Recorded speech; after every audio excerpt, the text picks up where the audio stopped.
100க்கும் மேற்பட்ட மாற்றுத்திறனாளிகள் மற்றும் முதியோர்களுக்கு நலத்திட்ட உதவிகளை வழங்கிய முக்கணி அறக்கட்டளையினருக்கு குவியும் பாராட்டு. கோவையில் முக்கணி மனிதநேய அறக்கட்டளை சார்பாக 12ஆம் ஆண்டு நல்லிணக்க விழா சுகுணாபுரம் பகுதியில் உள்ள ரெயின்போ காலனியில் நடைபெற்றது. முக்கணி மனிதநேய அறக்கட்டளையின் நிறுவனர் இஸ்மாயில் தலைமையில் நடைபெற்ற நிகழ்ச்சியில் நிர்வாகிகள் குமார் முகமது, ஆசிக் முகமது, யூசிப் ராஜ்குமார், நிவேதா, தனபால், புனித காஜா, செரீப், மணிகண்டன், ரமேஷ், தீபக், நிர்மலா, பாரதி, நாகராஜ், கௌரி சங்கர், மணிகண்டன், சம்ரீன் உள்ளிட்டோர் முன்னிலை வகித்தனர். நிகழ்ச்சியில் பல்வேறு பகுதியில் உள்ள 100க்கும் மேற்பட்ட மாற்றுத்திறனாளிகள் மற்றும் பார்வையற்றோர், மனநலம் பாதிக்கப்பட்டோர், முதியோர் உள்ளிட்ட பல்வேறு குடும்பத்தினருக்கு நலத்திட்ட உதவிகள் வழங்கப்பட்டது. இதில் தையல் மிஷன் 15 நபர்களுக்கும், பார்வையற்றவர்களுக்கு யாருடைய துணையும் இல்லாமல் தாங்களே இயங்கும் விதமாக நவீன கைக்குச்சிகளும், மாற்றுத்திறனாளிகளுக்கு 3 சக்கர சைக்கிள், அரிசி, மளிகை பொருட்கள் என பல்வேறு நலத்திட்ட உதவிகள் வழங்கப்பட்டன.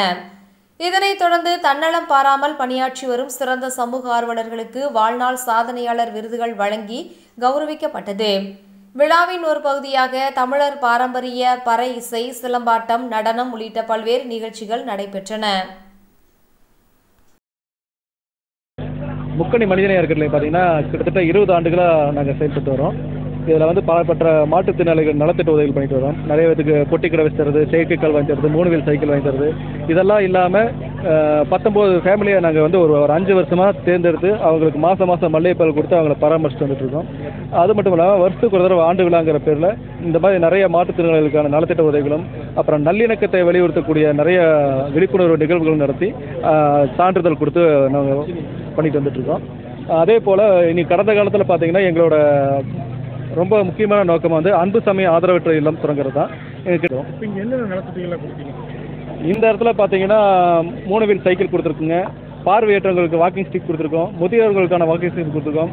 கிட்டத்தட்ட 30 மாற்றுத்திறனாளி குடும்பங்களுக்கு 1 மாதத்துக்கு தேவையான மளிகை பொருள் கொடுத்துருக்கோம். அப்புறம் நிறைய சான்றிதழ் கொடுத்துருக்கோம். மாணவர்களுக்கெல்லாம் தேச ஒற்றுமை வலியுறுத்தி இயற்கை சூழல் பாதுகாப்பு குறித்து விழிப்புணர்வு போட்டிகள் நடத்தி அவங்களுக்கான சான்றிதழ் கொடுத்துருக்கோம். சமூக ஆர்வலர்களுக்கெல்லாம் வாழ்நாள் சாதனையாளர் விருது கொடுத்துருக்கோம். இதை போல் வருஷம் இதில் 12 வருஷமாக நாங்கள் தொடர்ச்சி இந்த நிகழ்வு பண்ணிகிட்டு இருக்கோம். இதுக்கு மேலே நாங்கள் இன்னும் பண்ணிகிட்டு இருக்க போகிறோம்.